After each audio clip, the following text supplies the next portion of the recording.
But what I saw in that room was one of the most troubling things I've seen in my time in public service.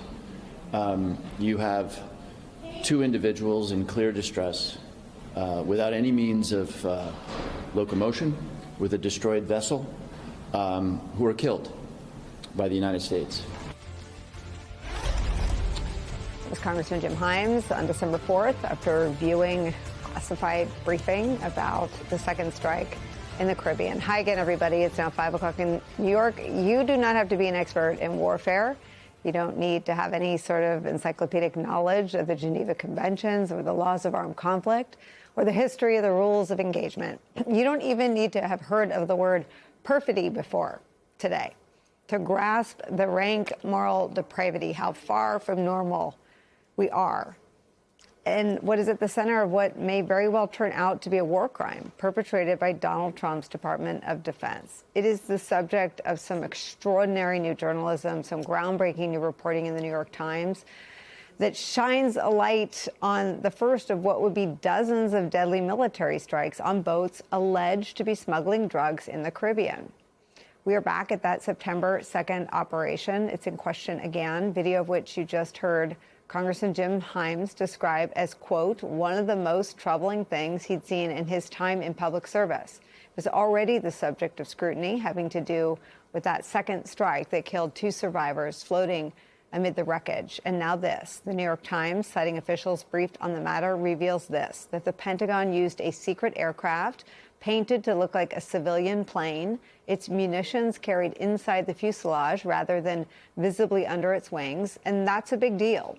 Such deadly deceit goes back millennia and is prohibited under the Geneva Conventions. In the same way it is wrong to go in for a handshake with a knife behind your back, disguising military assets to appear civilian and attacking with them flies in the face of the modern rules and laws of engagement.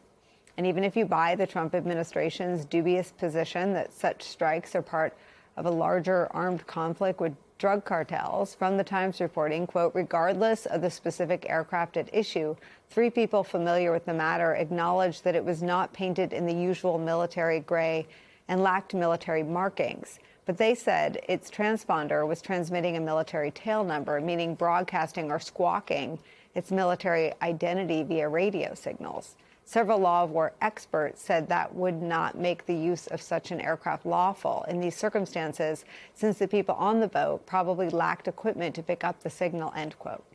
A White House spokesperson telling the New York Times that, quote, the strike was fully consistent with the law of armed conflict, although depending on what Congress decides to do or what Congress decides not to do, that question may not be for the administration to determine.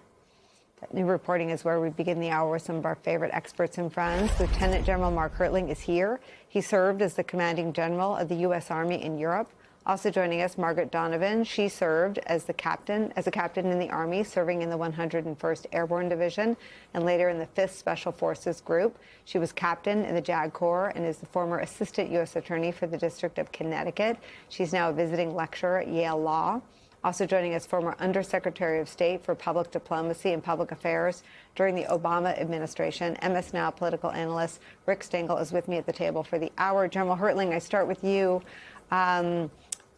This alert from the New York Times under 6 or 7 bylines is one of those stories that I'll remember for a long time where I was when it was alerted and where I read it. I stopped something that's usually sacred, family dinner time, and stood there and read the whole thing and said, oh, my God. And I just wonder your reaction to the reporting.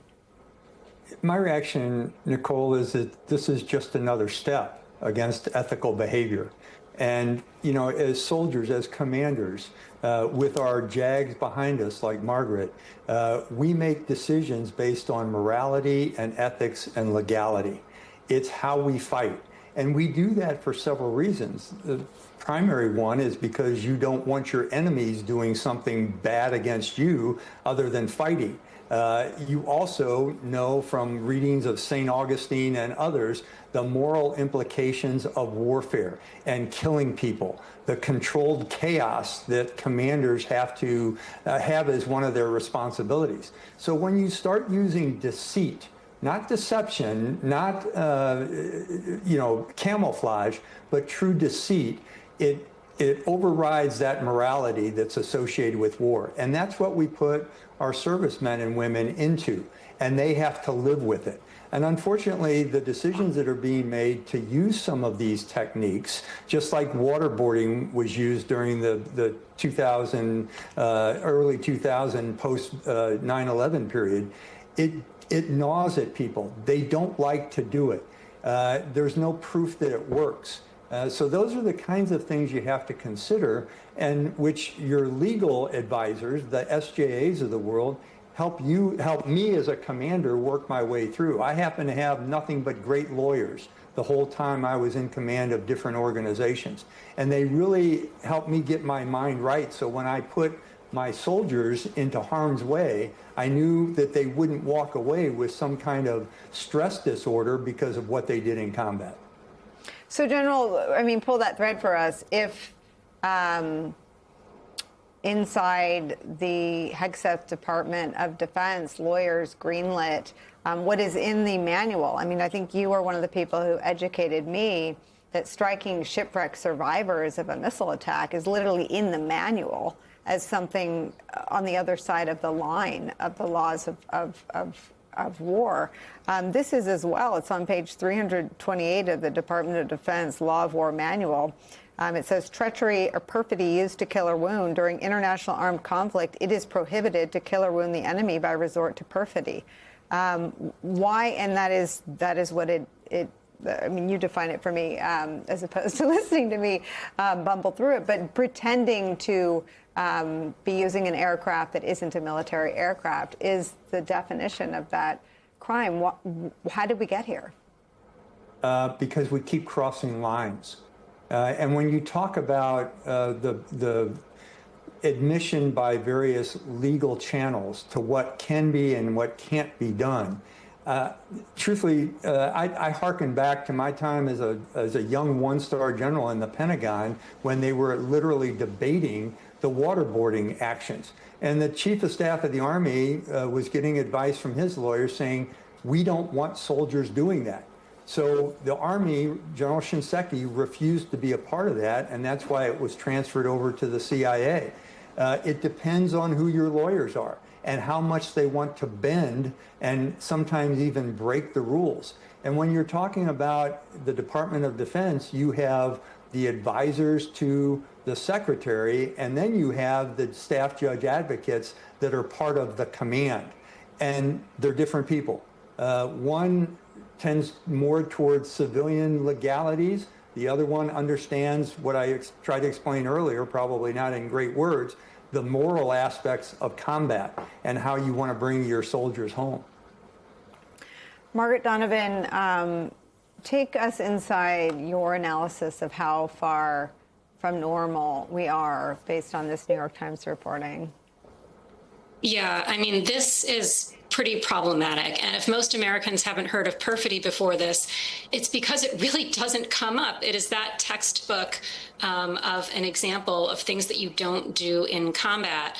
As the general said, you can certainly use deception. We use camouflage, we use decoys.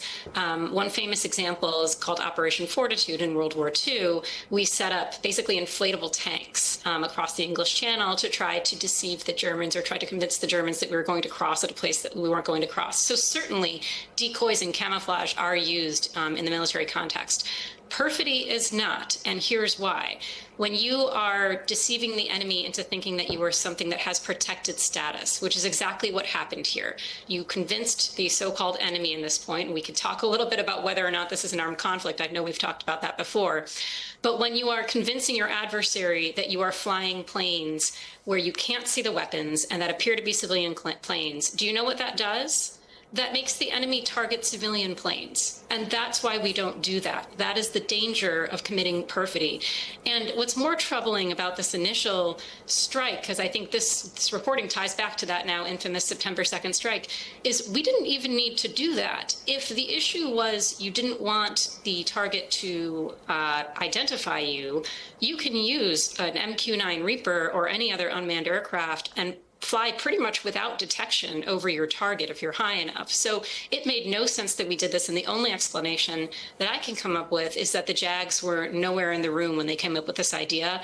And somebody clearly changed course after that first strike. Yeah. Margaret, we're learning of all these things. They happened back in September. The intervening event is 6 lawmakers, all former military or former national security officials, issued a warning to the men and women of the military not to follow any illegal orders.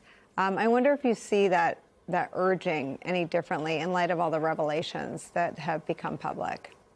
Yeah, absolutely. When that video was first publicized, the main criticism that I could tell, or at least the most persuasive of them, was, well, the lawmakers did not identify what the lawful orders were, and therefore, as a secondary of effect, maybe soldiers would be confused by this. We now have 2 examples of unlawful orders, if the facts are as they have been reported: striking on shipwrecked survivors and pretending that you were a civilian aircraft in a combat mission. So those are perfect examples of why maybe that video was actually justified. And we can go into the First Amendment issues of pursuing punishment there in the first place.